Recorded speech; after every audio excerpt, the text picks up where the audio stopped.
Hey, welcome to the Tim and Gugabe podcast. This is your host, Tim Gugabe. How you doing? Yeah, not too bad. Taking along. Yeah, been decent.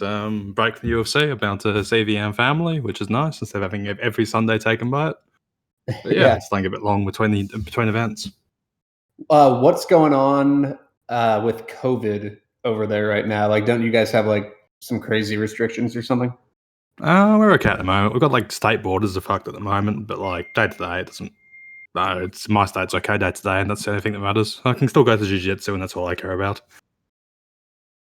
Oh yeah, that's true. I'm a single issue person. Yeah, I mean, hopefully vaccines roll out and shit gets back to normal, but whatever.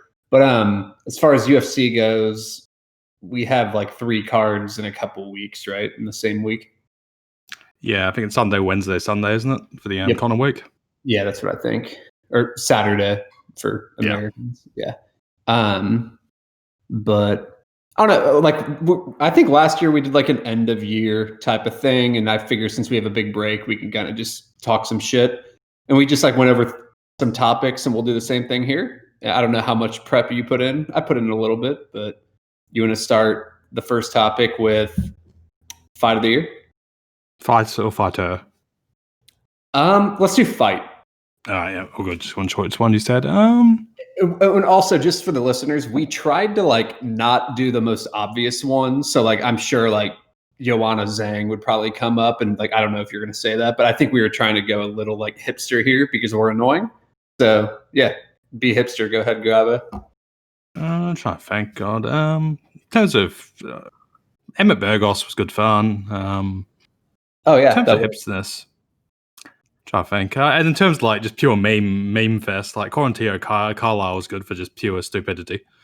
Like yeah, and even like KKF versus Royval was like entertaining for the whole run. I think is what you would say. Yeah, those are good.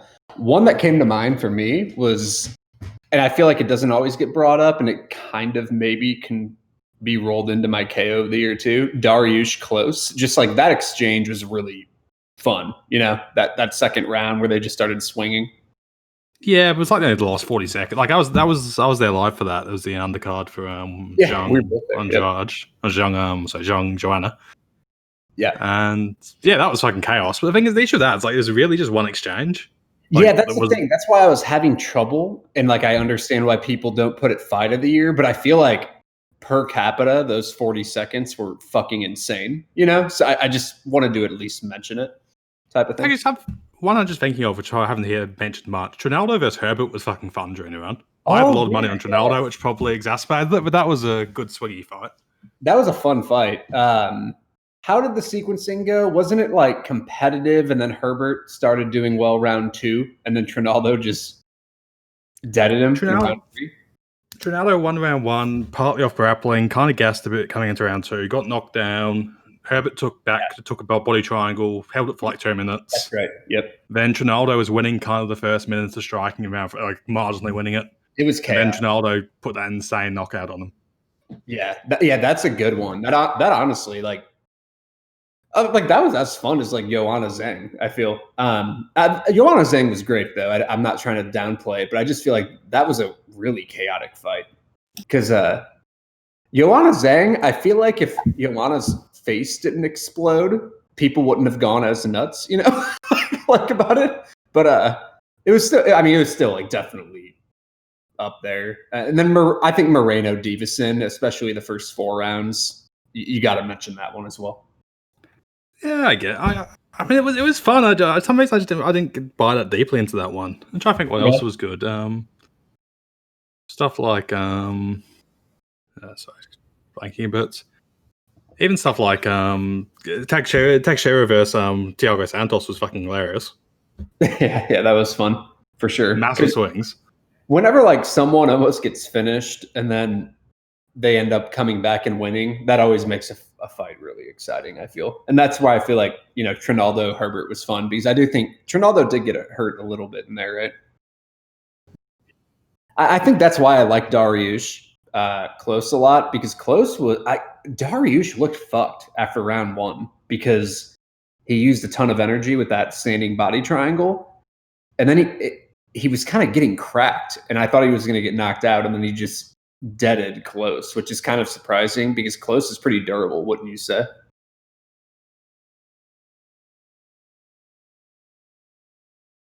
Gugabe?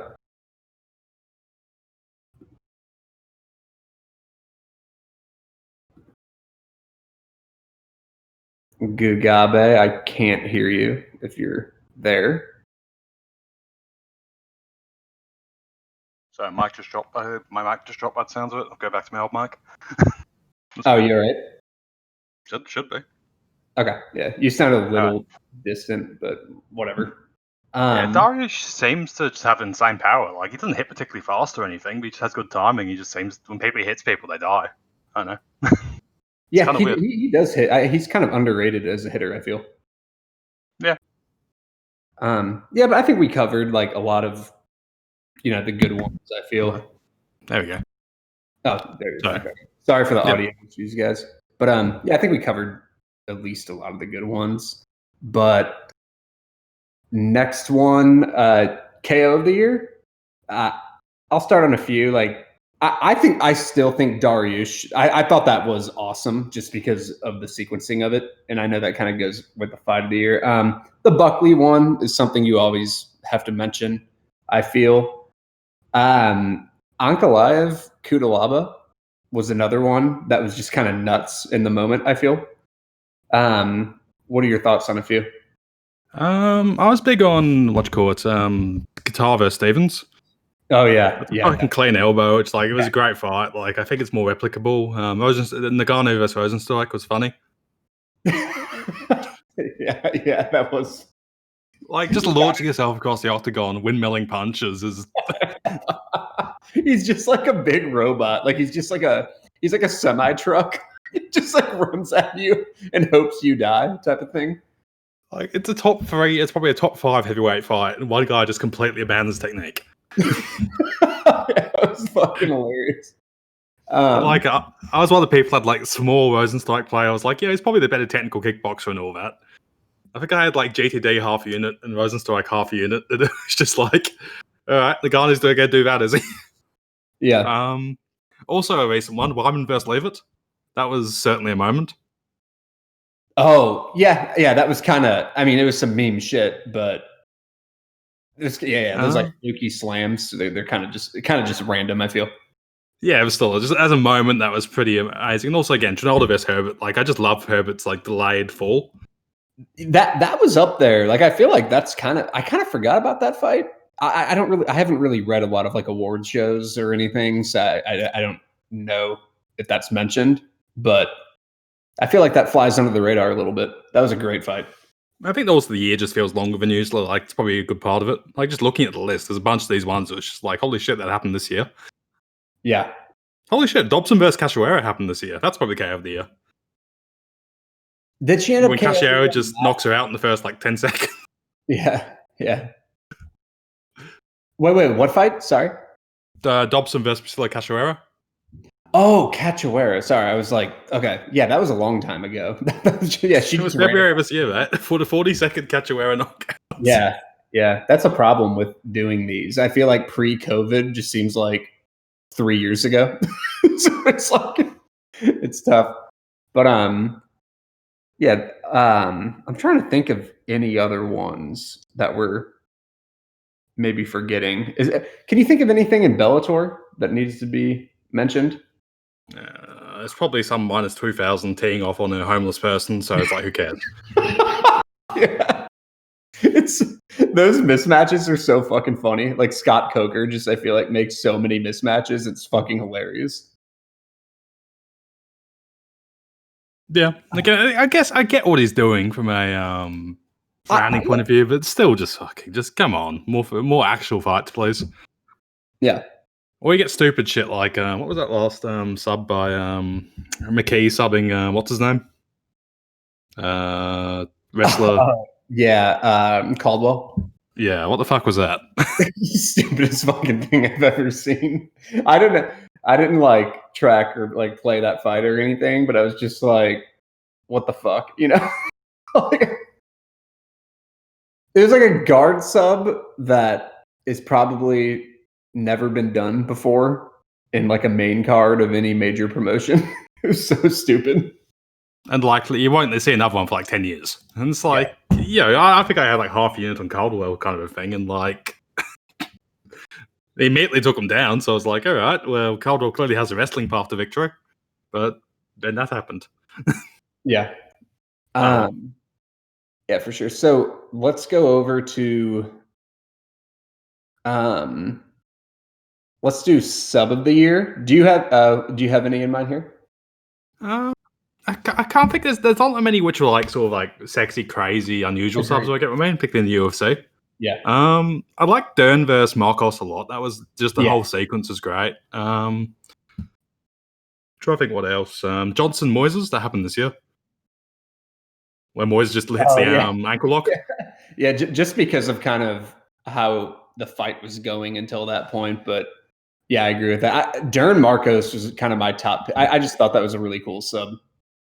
I'm usually pretty pro sub. I've usually got like meme sub one props on. So like I made a lot of money on Hermanson Gastelum and on Werdum over Gustafsson. So I've got like soft spot for those subs. Yeah. Like, you watch Hermanson Gastelum and you know Hermanson wins that 100 times out of 100. There was no Gastelum win condition, was there? Yeah. It's funny. The Verdum fight, I feel like I do feel like back takes are way more repeatable, than like some stupid leg lock. But I remember before that fight, like the day of, I was just like, Verdum's gonna sub him. I did not like the way Gustafsson reacted to when Smith got his back that one time.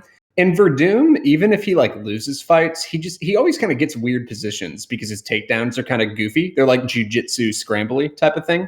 That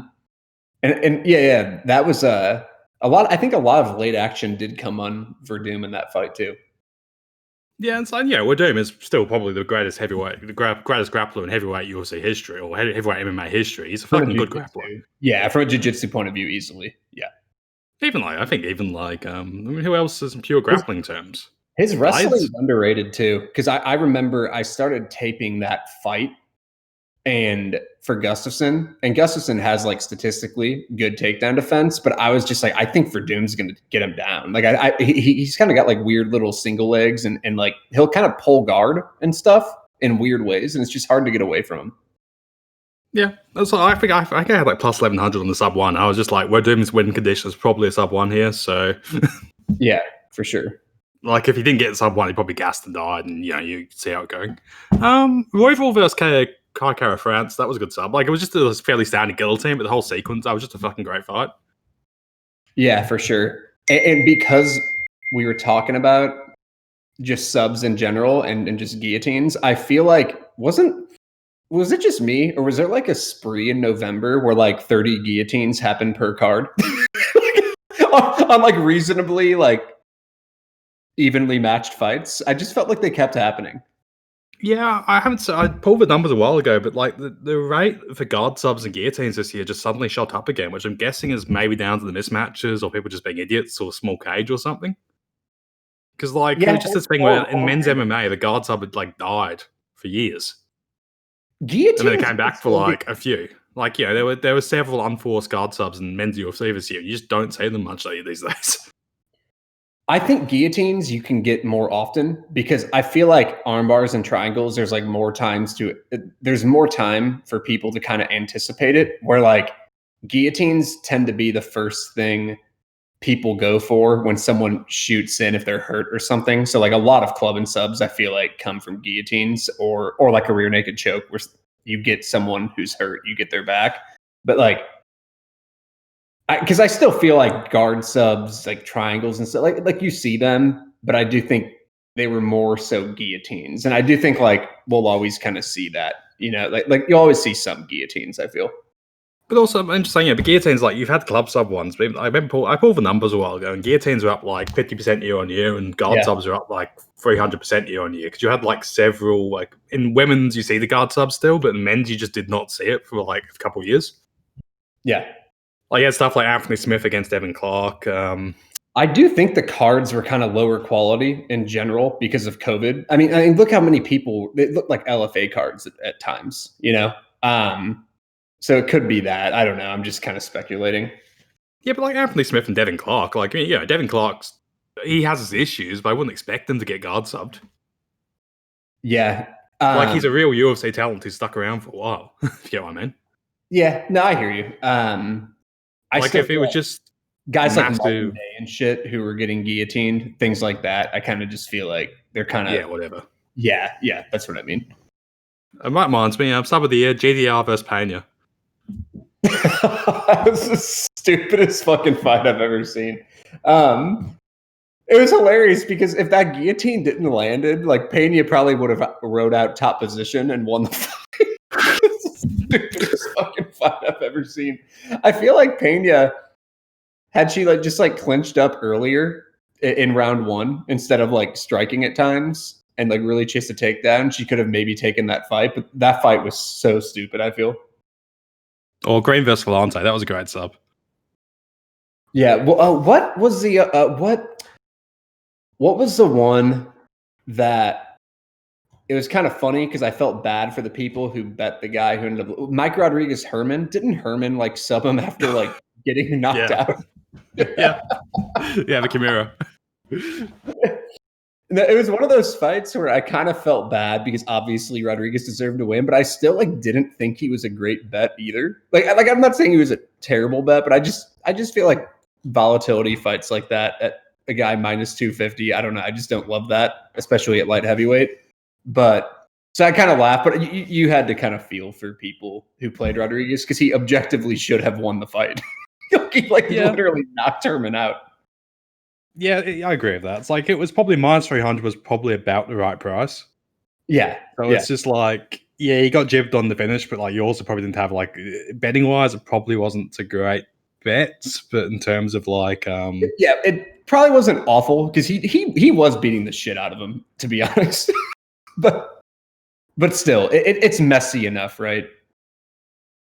Yeah, exactly. And it's like, it's light heavyweights. Don't cross fucking minus 300 light heavyweights. You don't know what will happen. Unless if you have like Ankalaev versus fucking, Paul Craig? Paul Craig? Craig. Well, I mean, that was a good bet. I feel. I mean, honestly, you'd cap Ankalaev over minus 300 against Craig in a rerun. I would. You love Paul. Yeah, I mean, you're going to make a Paul Craig joke, though, and claim he's the GOAT right now. Let's check what ranking Paul Craig. Let's check the UFC rankings. Isn't he top 15 now? Paul Craig is... He's improved. Number 14. He's got finishing ability, and he just fucking goes for it. I mean, he's so awful in a few areas, but I don't know.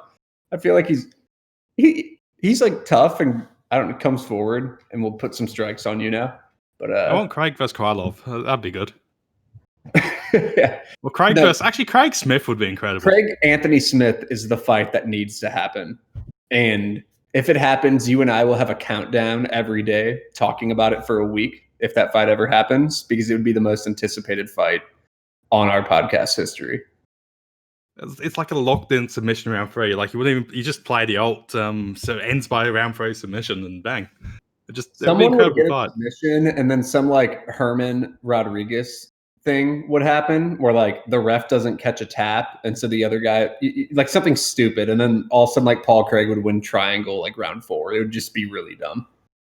Yeah, actually Serkinov versus Craig would be funny too. Like I feel like Serkinov would just kind of maul him for a bit, and then gas / Paul Craig would land a jab, and that kind of thing would happen. Every Paul Craig fight's funny though.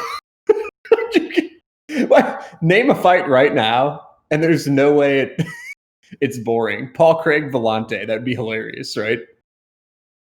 Yeah, agreed. Like, I just want to see Paul Craig fight more often. And again, he got unlucky against Benefield, but oh well. I mean, honestly, like seeing them now, I think he did. But like, could you name a fight at light heavyweight with Paul Craig that wouldn't be hilarious? I challenge you to do that. I don't think you can do it. Glover, I think Glover would just kind of make it depressing, honestly. Like, there's a level of grappling where I assume Craig would just kind of get mauled. Yeah, that's I agree, because it's like that's like two people. His sub path is kind of gone because Glover's not getting like triangled. I feel so. You never know. I don't think so. And the thing about Paul Craig is you can pass his guard really easily, and like you don't want Glover to pass your guard. Like, Glover is a heavy top game, but I would still want to see that though. I do feel like it would be one of those ones where the meme victory for Craig would be minimized, but it would still be fun. Yeah, Craig could hit a flying knee or something too. Anyway, Something fucking stupid. But I feel like every Glover fight now, he nearly gets knocked out and he lands a takedown half conscious. He's like, oh yeah, I have a huge grappling advantage. yeah, but yeah, like even Thiago Santos was fine, stuffing the takedowns, and only got taken down because he almost finished Glover and he swarmed him. Like Glover's only path to taking Thiago Santos down was being knocked out. Yeah, his takedown quality goes up once you knock him like to like 90% out, where he's only like there 10%. I feel. Well, like you remember Carl Robertson versus Glover? Yeah, he was like hurting. He was 100% gone. He was out. yeah. Wasn't he Travis Brown elbowing him? Yeah, you can see like as he falls to the ground, he is gone. Fucking hilarious. Like, you just slow mo. He's just like every fight. He's like, I love Glover. I'm not even making fun of him. Yeah, I know, he's great. Yeah. Like, I mean, he's got a legitimately good wrestling and top game. Like, his top game jiu-jitsu is good, and it kind of blends with wrestling well too. And I like that he's smart. He's obviously got high fight IQ because he goes to his win condition, but it is hilarious. I feel like every time he shoots in, even Kudalabo like knocking him out. Didn't he get on top from like a knockdown or something too? I'm not sure with Kutalaba, but yeah, there's been a few. Like, honestly, Glover just seems like a nice guy. I'm kind of annoyed Israel's coming up. I would much rather see Glover versus Jan. Yeah. Like, that's just way more compelling to me. And it's like, I want the light heavyweight belt to just be handed off between beloved veterans for a few years. Yeah. Like, if you go like Jan has the belt, Glover has the belt, Thiago Santos has the belt, Anthony Smith has the belt, Johnny Walker has the belt. Like, it's just that kind of sequence for like 2 years when like a new John Jones comes in. I think that would just be good. Just have that capstone to a bunch of careers. I want to. Ankalaev's fighting Krylov next, so that's a good fight. I think Ankalaev's really good. So I mean, I feel like everyone knows that now. Shit, Anthony Smith's only 32. I thought he was like, yeah, he's pretty young. I thought he was old. I mean, he's the Falkland of France. I have one funny story about Ankalaev because it was kind of even before I was on Twitter, like with a betting presence. One of my buddies who I talk MMA with every day, he's not like on Twitter or anything. No one knows him, but he knows his shit. And I was telling him before I taped the Craig fight that I thought Ankalaev was a future champ. And I was like, I would honestly, and I was like, I'm not joking. I would like maybe take this guy over like a Cormier. That's what I was saying. And he was like, oh, okay. And then he lost to Craig and made fun of me. And I was like, dude, he still looked really good. But now it's like, it was hilarious because Craig kind of made me look like an idiot because my friends started making fun of me. But then I feel like Ankalaev is kind of showing that maybe he is a legitimate title contender, you know? Like what would you take him over Poirier straight up, honestly? Cormier. Ankalaev or Cormier? Yeah, most likely. And my part of personal ranking would be Ankalaev, would be Paul Craig, then Rakic, then Ankalaev, and Ankalaev and Rakic about the same level. I'm quite big on Jim Crute too. Like, I wasn't originally, but the last few Jim Crute fights are starting to be a bit more interesting. Yeah, I feel like he's a little green, but he seems to be getting a little better. He just seems to be approaching the game from an intelligent point of view and like rounding out his flaws and has an actual like game plan, which is unusual for light heavyweight. Yeah, and just who did he take down a shitload? Alex Ajic. Yeah, who's like a fucking welterweight, so whatever. Sequence. Yeah, that was an impressive sequence. I remember thinking that was legit. Yeah, but Alex Ajic got like instantly tapped by OSP and is welterweight sized. And Corrupt Fight Metric gave him like 9 takedowns for that sequence, even though it was like 1 under standard wrestling rules. I remember that. Did he set like a record for the? I think he had like a top 10 DK of all time, didn't he? For that, for like a reverse round finish. No, and like no joke. Under any, I got in an argument with the Fight Metric guy. And like I would have talked to him civilly about it, and just say like, what's your criteria? Because I mean, MMA is a different sport than folk style freestyle or Greco-Roman wrestling, and like takedowns could be different in sambo or something. So it's like, what's your criteria? But that wasn't a takedown under any wrestling rule. Like I reffed all 3 styles. It wasn't 9 takedowns. It was like 1 or 2 because I rewatched the sequence. And then the guy was kind of being a dick to me. And then I was just like, all right, I'm not going to talk to you anymore. But yeah, what did he get? I'm going to check it right now. He got a ton, I feel. Because he got the first round finish too, right? He tapped him after like 9 takedowns. Give me a second. Yeah, he got 8 takedowns. And again, if you like that sequence was 1 or 2, I remember just watching it. But that's why Merab Dvalishvili, they credit him with a ton of takedowns, which are sometimes just mat returns. Because you know how he always gets you behind the back and clasps up his hands, and he'll kind of just start throwing you to the mat and keep his grip. He kind of gets that like fight metric skew because of that. Yeah, Kroot's tied for the most DK points in a first round finish with Jacko Manson against GM3. 143 points. And the record for a 3-rounder was Tim Elliott against Smolk with 176. What didn't Hermanson just take him down and like murder him with strikes? Yeah, he like landed like a fuckload of significant. He did everything to him. Yeah. Meerschaert just kept jumping guillotine. Like Hermanson was fucking him up, and every time Meerschaert got any escape, he just jumped a guillotine. It's hilarious because I feel like Meerschaert, his like strategy is to get mounted and then he can buck you off him. Like Hermanson, that's a really bad idea because he's got a heavy top game and he'll strike you, and he's got like he'll throw a lot of strikes, and he's got an actual submission game too. But I like Hermanson's top game a lot. I think it's one of the best like MMA optimized ones. Like he's not necessarily the best overall grappler, but he just seems to have a strong understanding of what he's doing. It's not a totally similar top game, but you know what it reminds me of? Rockhold, where like they're wrestling to get to the mat isn't that great, but once they get on top of you, you're fucked. Rockhold is so good with his top game. Honestly, Rockhold versus Manson would have been a bunch of fun. Yeah. Rockhold would have been like a crazy meme fest.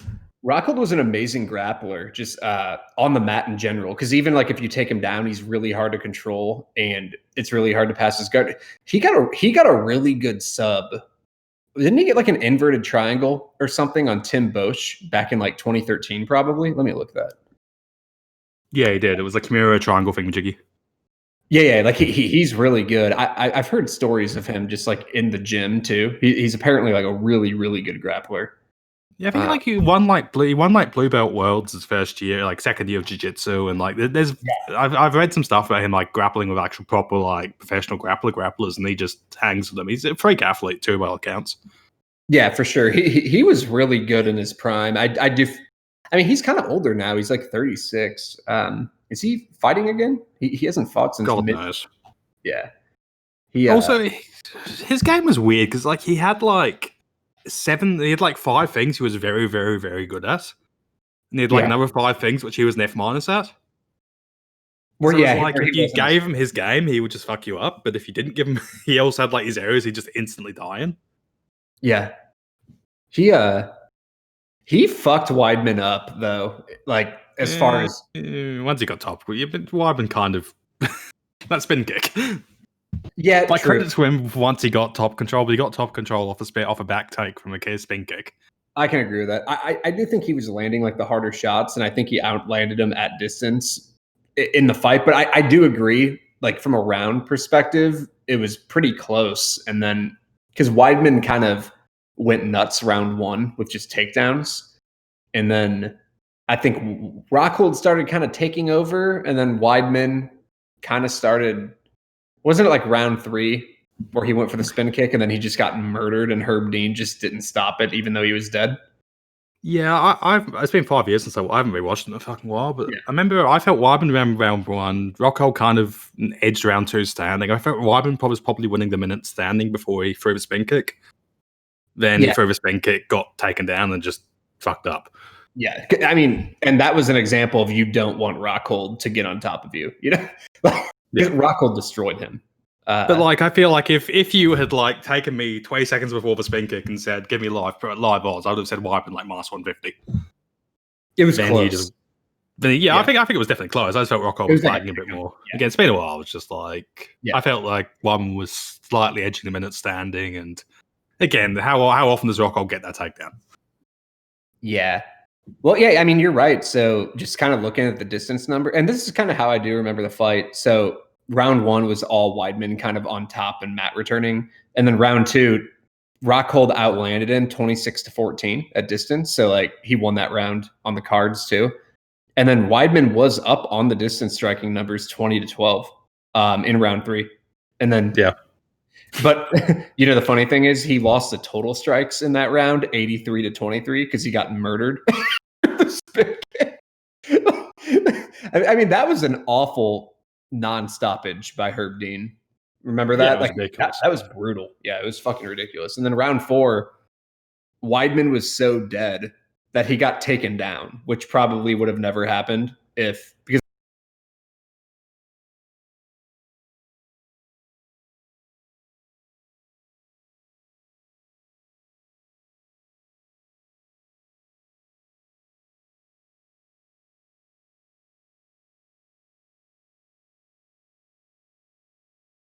Rockhold isn't a good super off topic, but we'll try to speed it up a little bit. But most improved. I think Brandon Moreno, like I know his improvement probably came, a little bit in 2019 as well, but just overall, he just always sticks out to me because he used to not be very good, and he's pretty fucking good now. He's a solid fighter. He can kind of compete anywhere. He can scramble with really good grapplers and out grapple really good grapplers, and he's tough too, so that helps. And his cardio improved. He's definitely comes to mind. And another one I always kind of mention, and he had a good year too, Drew Dober. I think he's kind of like always a guy you and I talk about. He's really improved. I mean, Hernandez, I know you hate Hernandez, but he's still not like a terrible fighter. And Dober just fucked him pretty much the entire fight. Hernandez was petrified on the feet too. And the straight punching was really dominating him. But I still feel like that Nasrat result, the line was definitely off, but it was still kind of a quick knockout. So it's hard to read too much into that. But I don't know. Like I feel like Dober has really Dober's a good fighter. He is grappling holes, but he's good. I'm actually surprised your picks. I was thinking Jan's obviously the obvious one.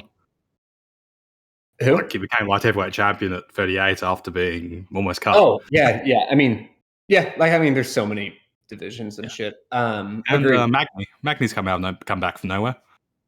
Yeah, those are two really good ones. I concur on both. Magny has been number 2 welterweight for fucking for a while. Yeah, I think Magny Chiesa. Who? Magny versus Michael Chiesa. I haven't thought about it. How have you not thought about it?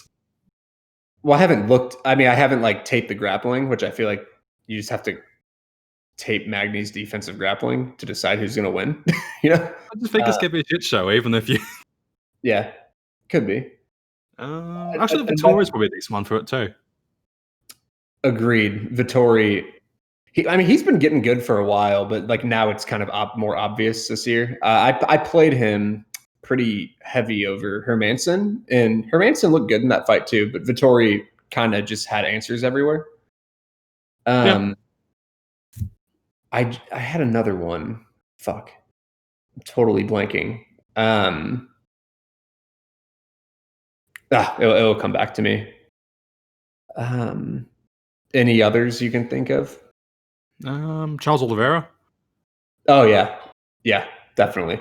But a lot of Charles Oliveira is weird because like he'd always save your offensive potency. It's just you're always waiting for him to collapse. Yeah. It's like it's like he's not doing that much differently to what he was doing 3 or 4 years ago. He just isn't collapsing. Yeah. But actually, striking, he has really improved the striking though. Yeah. Aljo. I think he only had like one fight this year, but I mean, I guess we're trying to do it just for 2020, but I mean, I'm kind of combining 2019 as well because you just kind of get more confirmation on it. But I feel like Alja, his 5-fight win streak that he's on right now is one of the most impressive 5-fight runs I've seen because he hasn't lost a round in it, and they've all been against good fighters. Yeah, I agree with that. God, I had another one. I just remembered. This is kind of like a random one because he only fought once, but Covington. I feel like Covington's really improved with his striking and his approach. I just feel like the Covington who kind of murdered Lawler and Woodley and competed very well with Usman. I just feel like a few years back he wouldn't have been able to do that. Yeah, he's definitely improved his defense compared to the RDA fight. But then again, you probably make the argument RDA is more of a live body than Lawler or Woodley. But I mean, RDA's much better as like a volume striker than those two guys easily. Yeah. I'm pretty low on Lawler and especially Woodley. We all know this, but I've been kind of low on Lawler for a while, and that's helped because I played him against him a couple times. But like Covington's hands and just the fact that he knows how to use his pace, he just has an intelligent approach. Yeah, I can say that. Yeah, but I mean, I think those are some good names that we threw out there. But personal best and worst bet of the year. This is our final topic, and you want to go first here? Fuck, I don't remember my bets most of the time. Fuck, let me just check my bet MMA page. All right, I'll go first then, while you kind of go. But I think my worst bet of the year, just because I bet Dontel Mays over that Nascimento guy, and I just feel like it was really dumb because Nascimento was just too much of a question mark, you know. But I just kind of my justification was Mays threw a ton of just ranked strikes in general on his couple Contender Series fights, like a lot for a heavyweight, and I just thought a debuting heavyweight probably wouldn't be able to match that. But I do feel like you're probably steering a little bit into volatility there. And then Nascimento, ended up being the more competent grappler, blah, blah, blah, and kind of just won. But it's still like hard with those because then Nascimento got knocked the fuck out his next fight, right? But I mean, that kind of also points to why it's a bad bet because heavyweight fights are shit shows, Yeah, they are. And so like, I feel like you should be a little more confident. So I think that was a bad bet by me. I think my best ones was just I faded Moraes in both of his fights this year. Sandhagen I went pretty heavy on, and Font I also bet. We didn't have a podcast on this, but I tracked that and I tipped it out on my breakdowns, and I talked to you about it a lot. And I just kind of like I was just getting Woodley vibes from Moraes, and I know they were both first round knockouts when he lost, but he was also down on the strike count by like 20 or 30 in both fights. But I think Sandhagen was actually a second round knockout. But I just feel like Moraes was kind of finish or bust in both of those fights. And I don't know. I just feel like my suspicions of him were kind of confirmed a little bit. But yeah, those are kind of two I was thinking about. And I also think one of my other ones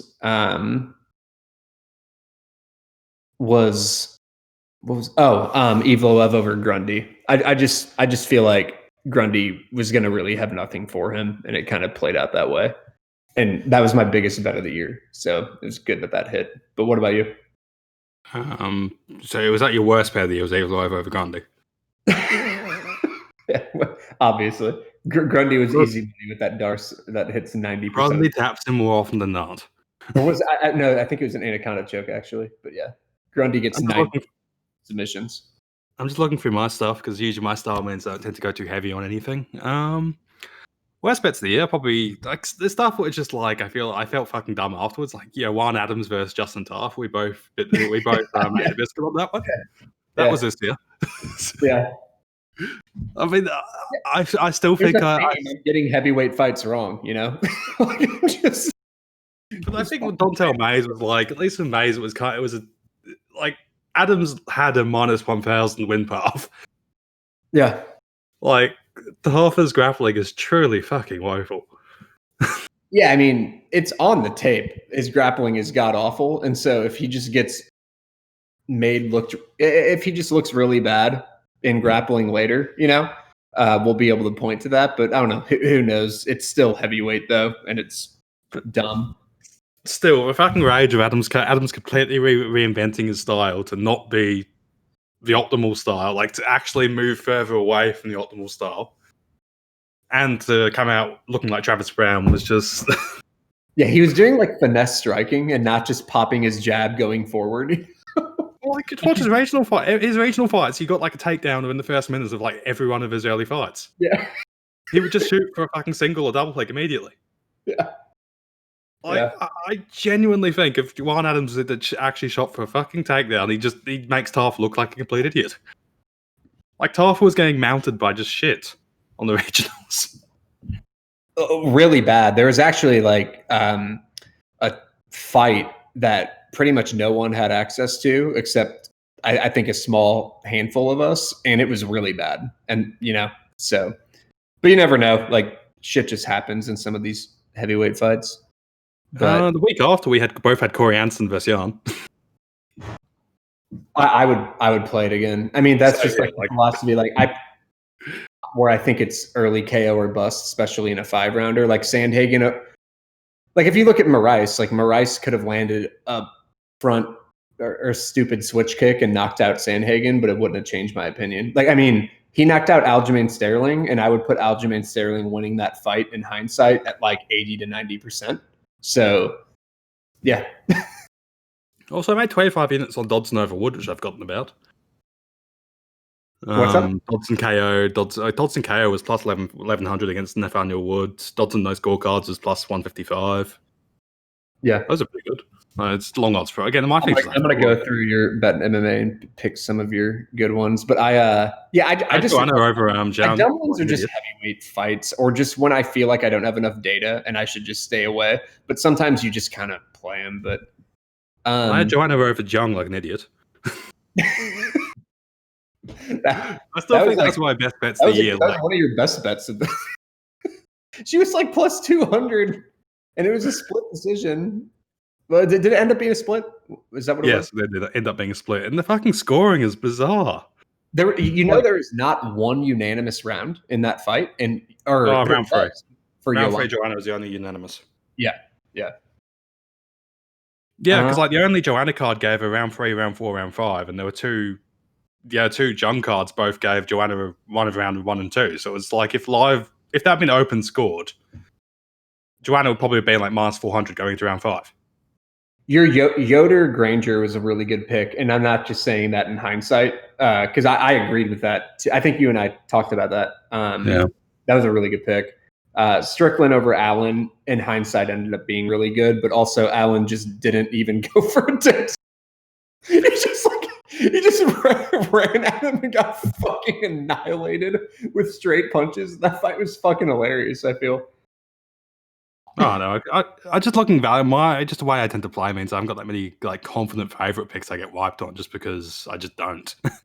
Yeah, Canelo versus Herbert was kind of weird because I felt like it was probably minus even. It was probably like right price in hindsight, but Herbert kind of overperformed. But that was a weird fight.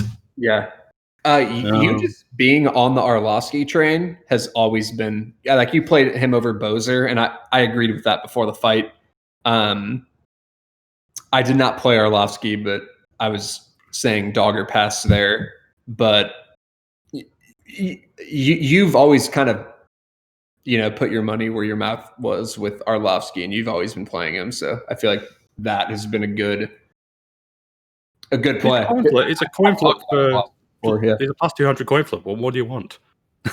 Yeah, I mean, I think I think I made a tweet about Arlovsky. I forget exactly what it was, but his like last 5 fights or so, not only has he been insanely profitable, he could have been more profitable because he lost like split decisions that he was a huge underdog in that he probably should have won. So, and he's also won fights where he was a pretty big underdog. So, trying to think what else. No. Elliot, actually, probably Elliot versus Royval. But even then, it was like Elliot gassed out, and that was kind of a surprise historically. Yeah. Royval was kind of weird. Like, I think he's one of the more breakout. I don't think he necessarily has that higher ceiling, but he's just. I appreciate what he's trying to do. I get what he's trying to do. He just steers into chaos, and he's tough and he's dangerous, and he can keep a pretty high pace, and he's super offensively minded to where he'll win some fights just because of that. Yeah, exactly. And and he caught Casuaera France where that was a hilarious fight. I know, just weird times. Oh, have we done part of the year? I'm guessing probably Figueiredo. Sangane, you benefited off the stupidest knockout I've ever seen, Buckley Kisagane. Yeah, but I mean, they were going hard. It wasn't like it was. Yeah. Like I had the ITD at like plus 200 or something, didn't I? Yeah, Buckley. I didn't tip. I did tip the ITD. Yeah, I mean he was also winning the fight in or yeah, it was close. It was competitive to that point, but he was probably getting the better of him slightly. It was a close fight. Yeah, though. Buckley had around 1 on I think all scorecards. Yeah. So I think live even before the kick, it was like Buckley a decent favourite, and like I still stand by the ITD because like they're both durable historically. They were fucking swinging bombs. Yeah, for sure. All these things where it's like, they've both got good chins, but also they're going to both like throw a couple hundred. Yeah, they're going to land like 100 strikes each at middleweight. Yeah. I don't know. Yeah, I feel like the moral of the story here, at least for me, is don't fucking play dumb heavyweight fights and continue to fade people who get overrated by random knockouts like Moraes, like that's usually when I look the smartest, when I fade the early knockouts, and I look the dumbest when I just do dumb shit like play heavyweight fights. But Actually, probably regret probably Kovalev versus Alvarez. Like we all knew Alvarez was going to armbar him. Which was armbar or triangle? Wait, Alvarez. Who? Oh, yeah, Joel Alvarez, the God sub. Yeah, I didn't play that, so that fight, I was like, I feel like Yakovlev should easily win, but like I was just getting bad feelings about it. Truly a shit show. Yeah. That fucking guy, Alvarez. Oh my god. Just guard subs are just a very hard thing to call. But it's nice whenever you find somebody who is a good grappler who can like stop them. I think you can really find an inefficiency in the betting price, because I think like Kenny Bermudez, the submission line was Bermudez like minus 130, and I was like, dude, Kenny is straight up a better grappler than Bermudez. As far as just, I feel like not even just a wrestler, I feel like he's a better submission grappler from a pure skill point. And he almost subbed Bermudez in that fight. It was like he almost gassed because of the size, but he was winning until he kind of got tired. But I feel like eventually Alvarez will be like, he'll have like a stupid even money sub line against somebody where it's going to be like 10% on, I mean, Yakovlev did survive against Maya. I know, like yeah. I mean, obviously different styles, but you get what I mean. Yeah, for sure. You can sometimes find guys where they like, if you find a guy with like Kenny Bermudez, you could just see how he fights hands really well. He can step over to half guard on guillotine attempts, and if a triangle comes up, he would pass. Because I remember watching his Royval fight, and I was like, dude, I don't think Bermudez is going to sub him. And definitely not at like 50% is so many subs against somebody like Kenny.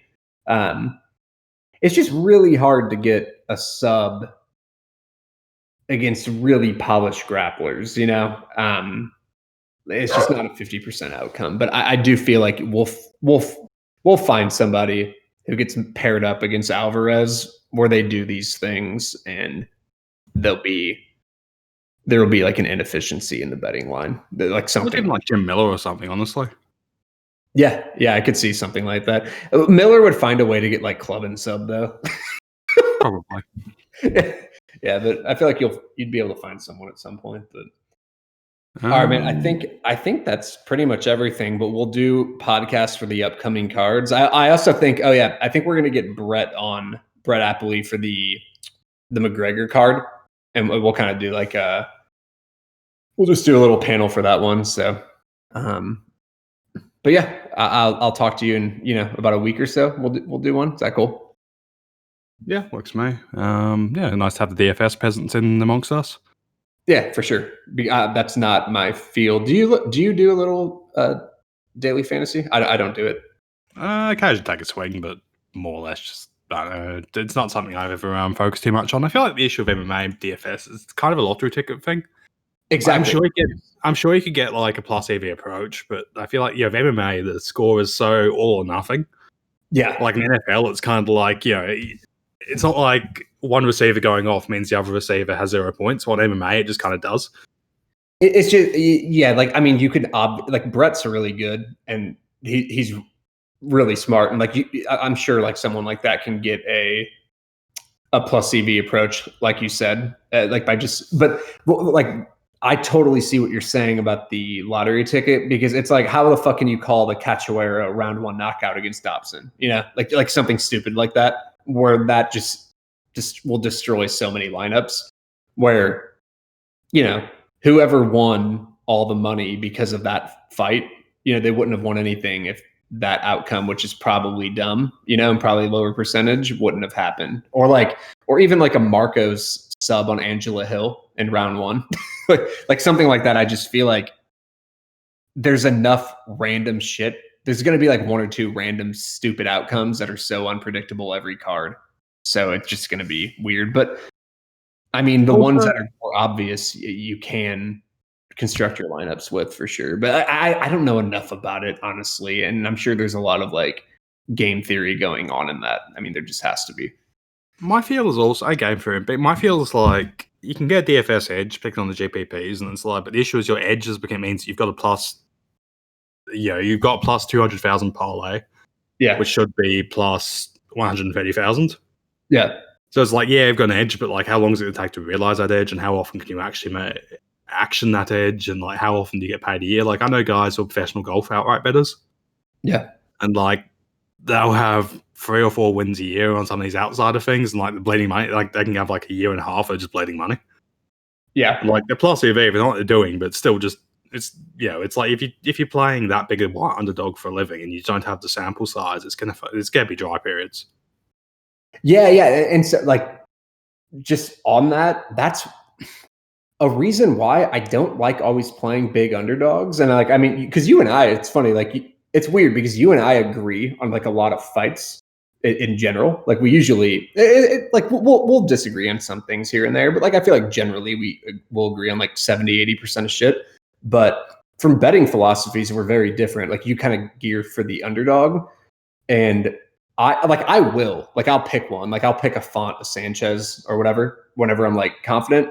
But like a reason why I don't always go for underdogs is because you can bleed your bankroll, and so you can get like volatility, even though because I don't know if you just have the edge of like 20. Say if you play someone who is implied 30% and he should be like 37%, you're still likely to lose the bet, So it depends. You really have to be way more careful on your bankroll, I guess is what I'm trying to say. And so you can just really have a ton of losing events in a row. Does that make sense? But I mean, you play underdogs more. So what's your kind of take on it? I mean, I'm always very diversified in giving cards. It's not like I'm playing 2 underdogs a card. Like I'll be taking for sure. Yeah. So that helps to hedge it off a bit. And again, you just sometimes meme shit goes off. Like you might understand what's happening or why it's happening or how it's may hit 40K, but yeah. I just go with a lot. I just try to avoid as much volatility I can. Like I'll take like a like a 10% ROI and not like a ton of losing events in a row, because it's just kind of steady. But that's why I don't always chase under. But it's like a thing I'm always kind of wrestling with in my mind, just like what you should do. Because I could tell you, looking at like Moreno Davison before that fight, I had pretty strong opinions. Moreno was a side for sure, but honestly, after watching that, I'm kind of I like Moreno pre-fight, but not as much as I did Perez. And after watching that, I think that Frigg was probably appropriately priced. It's funny. And I'm not even trying to be like hipster about it. Is I've always kind of been hard on Figueiredo, and I've kind of been like, oh, these outcomes are kind of stupid, like his random guillotine on Perez and shit. But that fight with Moreno, and it's funny because he didn't even get the win. That really impressed me because it just shows he can consistently fight for 5 rounds and and he hurts you. And Moreno's tough as fuck. Like a lot of people wouldn't have been able to deal with it. And so now that we've seen that fight, which was 5 rounds and 3 rounds of Pantoja as well, like we've seen 8 rounds where he's won like 5 to 6 rounds, like probably about 6, I'd imagine. And he's consistently hurting you, and he's consistently coming forward and landing a lot of strikes. He's also very good at cheating too. But like, I feel like he just like rips he like pokes your eye out or kicks you in the balls like every round. But I just feel like he's a better round winner than I realized, because from a strike per strike basis, even if he's landing 5 less strikes, he's fucking hurting you and coming forward. Yeah, I agree. I mean, that Moreno fight went a lot towards answering questions about him, which were very sort of open and pressing questions. Yeah. Also, my thing is like, I still think Perez is probably had the most chance of beating him, but that's not going to be. They're not going to make that rematch anytime soon. Like, I don't know. Like, I know Moreno had more margin for error, but I think Perez had more chance of really beating him. I think you need a durable fighter with good submission defense, kind of like Moreno, who will just be a little. I do think Moreno could have won that fight had if he was a little busier in round 5, because it was kind of bizarre. Like he was fucking Figueiredo up in round 4. Remember that? Like, I mean, he like, wasn't he minus 200 on the live line, Moreno, going into round 5? Like he was fucking him up, and then he almost gave away round 5 by not doing anything. It was kind of bizarre. Yeah, I know. It's complicated. Actually, I do want to see? I want to see Dvorak versus Figueiredo. Oh, yeah, that's a good one. Dvorak seems to have an actual brain, which is worth a lot. He's a guy who needs to just get mentioned, and maybe we just didn't know enough about him, so we didn't know like how improved he was, but he's good. Like I've been in. I picked against him, I think, when he fought Espinosa, and Espinosa isn't bad. Like Espinosa's all right, and Dvorak, he had nothing for him, Dvorak, at all. Yeah, I played Espinosa, and Espinosa got whooped, and I was like, holy shit, Dvorak's actually done tape study. He's developed a clear game plan. He's got a strong idea of what he's doing and why he's doing it. It's like, yeah, that was really impressive, his performance. Like, I'm not going to say it was a worse bet, my thing is just like, because Dvorak just kind of took such a big step up, I was kind of like, all right, hindsight, that was off, but I don't think I necessarily missed anything. I just didn't know. Yeah. Yeah. I mean, like sometimes there's lines where it's just like, all right, we just find out something new throughout the fight, and it doesn't exist on tape prior to that fight. Even the fight versus Silva, like maybe we could have noticed, because I do feel like Dvorak kind of won that fight clean, other than just getting hurt in the first round, because he won round 2 and 3 very clean, and round 1 he was probably winning until he got knocked down. So he looked really good in that fight. I feel like he outperformed Tagir Ulanbekov in his fight with Silva. So yeah, again, I'm quite high on Dvorak after seeing him against Espinosa, which probably means he just dies randomly to, I don't know, Royval or something. But fucking Royval's gonna run out there and get like a Masvidal knee in round 1. Yeah, I was thinking flying triangle, but yeah, along those lines. Yeah.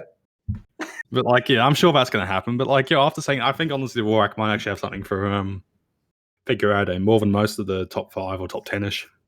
Yeah, and it seemed like he can fight like that very intelligently for kind of all day too. Looking like Davison does just kind of pressure you really hard though, so it'll be a different fight. But yeah.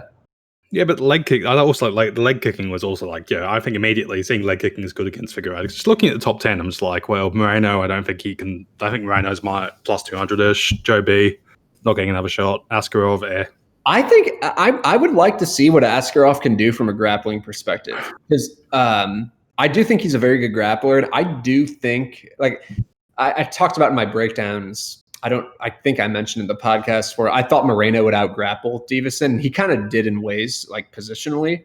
And I do feel like Askarov can get some good positions on Figueiredo. I think that would be a good fight. I think that would be a good fight, Askarov and Figueiredo. That'd be interesting. Yeah, Askarov was out grappling Moreno pretty extensively during the first 2 rounds. Yeah. Like I think he's a really, really good grappler. And if you remember, he fucked Elliott on the mat, Askarov.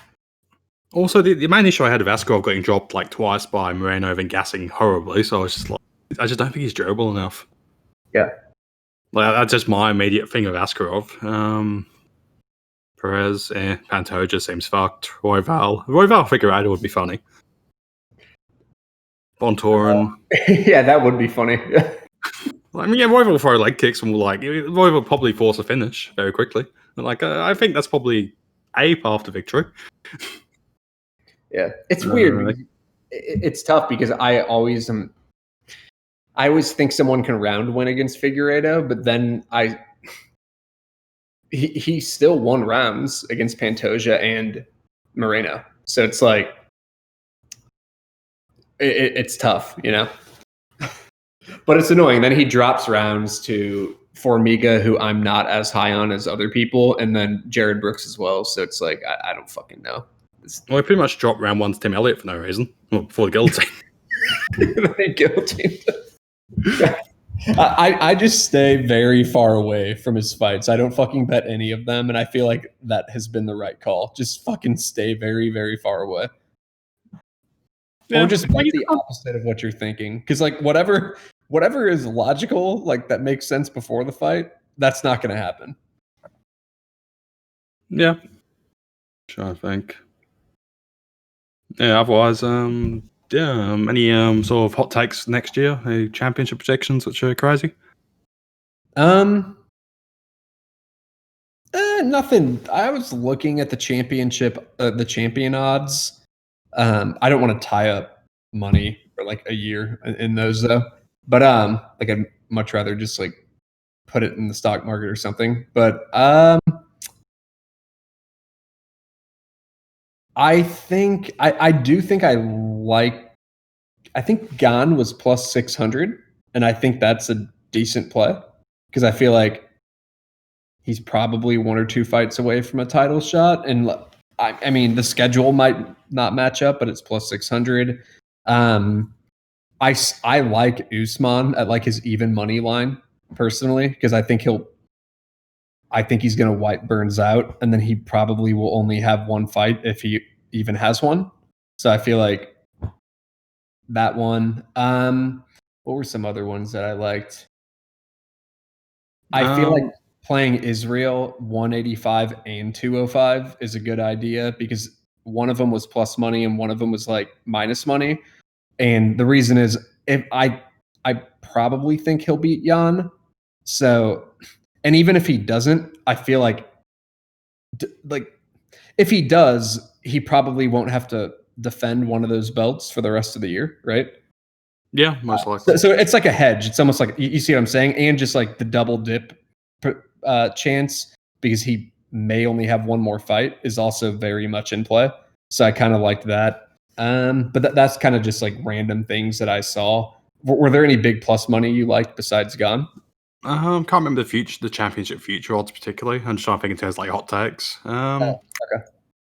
I think Overeem could be interesting for heavyweight.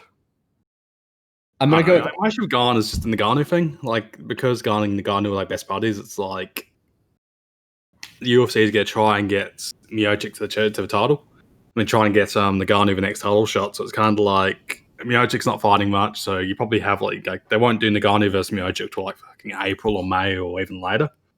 Would you take Gane over Ngannou at evens? Or like Ngannou would probably be favored just because it's Ngannou, but yeah, I would take Gane at evens, but I just will they actually make that fight? Yeah, that's my issue with championship futures. Like half time, it's not so much who's the best fighter; it's more about do they actually get a title shot? Yeah, because I think in all heavyweights kind of got the thing where like, will they do Blades Gane possibly? That'd be kind of interesting. That's the frustrating thing is like I think Gane. I really like. You know what matchup I want to see? I just want to see a volume skilled striker like Gon or Volkov fight Ngannou, because I think they both would win personally. Because it's tough, but playing the like round winning versus KO one guy is my thing. But Ngannou is nuts with his power. But I don't know. I just feel like those guys are really good strikers. But I'm really high on Gon as a heavyweight, but I have trouble seeing anyone who's like that young of a fighter who doesn't have a grappling background to stop someone like Blades, you know? Because Blades just shoots so many fucking takedowns in a fight, especially in like a 3-rounder. It's so hard to beat him early. And it'll just force power doubles on you too. So it's not like you even like with some guys, it's like you can deny the clinch or something. Yeah. Blades will just shoot from a fucking mile away. and he'll shoot fucking 15 times at least in 3 rounds. And you fuck up once, you're stuck for the rest of the round. Yeah, it's annoying. Yes, so it's annoying because I feel like I would personally play Gon over Ngannou. I just think if he doesn't get knocked out, he wins. It's hard to call knockouts, so the chances of that happening, I just feel like would probably be. I feel like the finishing chances generally just get overrated by the public, and so that's why I would do it. Like Ngannou could still catch him cold, but I would play Gon there, and I like him as like a championship material. But then I just worry about. I just think it's much more likely that someone like Gon Blades than him randomly just being able to do it. And that's kind of my reasoning why I think Tatiana Suarez is going to wipe the floor with Zhang. And I just saw like a grappling sequence against Torres that I think she'd be fucked personally against Suarez. It's kind of one of my hot takes. That's my hot take. Going to be champion this year. It's going to be fucking glorious. Who? Carlos Esparza. Maybe she's soft booked against Young, isn't she? Yeah, and I think she has a better chance to beat her than people think. But yeah, I think she could dominantly beat her. I think Zhang's not great off the back, and yeah, Carlos Esparza. Like, Carlos Esparza would surely be like the best narrative in women's MMA history if she won that. Yeah, like it's tough because we don't have a ton of sample size of Zhang.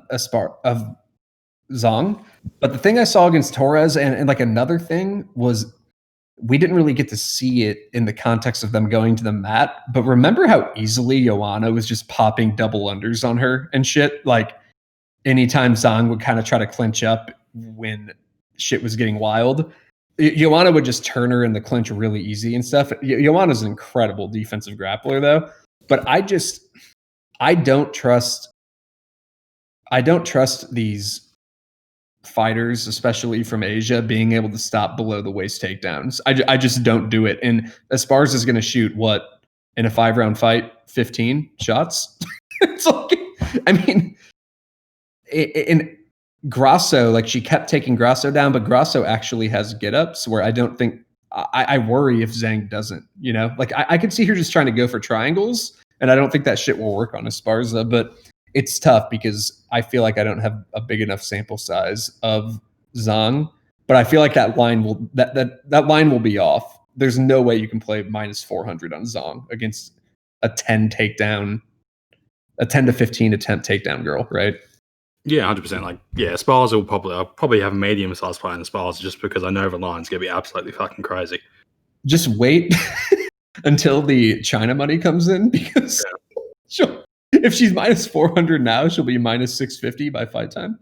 Yeah, like Esparza could honestly like close at plus 700 on exchange. No, it would not shock me.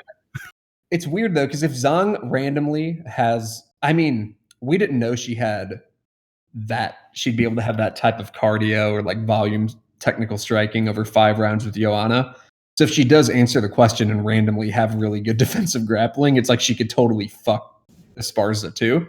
But I think it's like a 50-50 chance this becomes like a fucking nail biter, you know? like it could be dominant, but I just feel like if she doesn't answer that question, there's a really good chance she can't answer that question of stopping 10 to 15 double legs, you know? And Esparza, it would just be a great moment if Esparza won the title again. She's one of the most underappreciated women's fighters of all time. She's probably got to be in the top 5-ish or something for the women's GOAT. Yeah. I do Like, think she's just hung around for fucking ever and put together just solid performances against good girls. she's fought, like, her competition's been insane. All right, we'll end it on Esparza, but I'll just Surely go. you rank Esparza over Rose all time. I would rank Esparza over Rose all time personally, and Yeah. I feel like her game could still work on Rose. I mean, when has Rose really fought another wrestler? You know, and when she kind of did, she got slammed on her head by Andrade. But Good times. I mean, Esparza beat Rose, got 5 takedowns in that fight. Esparza got Joanna's literally one of the best defensive grapplers in women. Is she number 1 defensive grapplers in MMA history, in women's MMA history? Probably, right? In all MMA, I think there's probably an argument for all MMA history, honestly. Especially Yeah. someone like her who doesn't come from like a grappling background. Yeah, I think she's top 5, either top 5 or 3 for just pure defensive grappling. Like Yeah, Aldo possibly, Whittaker possibly, but yeah, she's up there. she's kind of like the Aldo of women's MMA as far as her just being. She doesn't really come from a wrestling background, and her objective isn't to like grapple, but it's just to defend, and she's really good at it. So yeah, I mean that fight was just an awful style matchup for her. Yeah, but at least Aldo had elite jiu-jitsu. Like, I mean, it's not wrestling, but at least he had grappling. Yeah. And Esparza beat Lima 5 takedowns. Esparza should have probably beat Marcos. That's her like black eye loss. But she had 4 takedowns. She beat Moroz 6 takedowns. Calvillo beat her 2 takedowns. Gaudelia, another fight she could have easily won. 2 takedowns there, split decision. Suarez, that's just kind of like you couple that with kind of like Joanna, just awful style matchup. Jandaroba, she beat. Jandaroba's legit. Grasso, she beat. Grasso's good. Waterson's pretty good. That was kind of a weird fight. Marina's not easy to deal with, and 5 takedowns in that fight. And she also had 4 against Grasso, 4 against Jandaroba. Like, I mean, she's just consistent, you know? Yeah, pretty much. She's just been around, done the shit, and she's gonna be champion. Great moments. Yeah. All right, man. I feel like we've ranted long enough, though. Cool. I'll talk to you next week. Yep. All right. Catch it. See you, bud. Thanks for listening.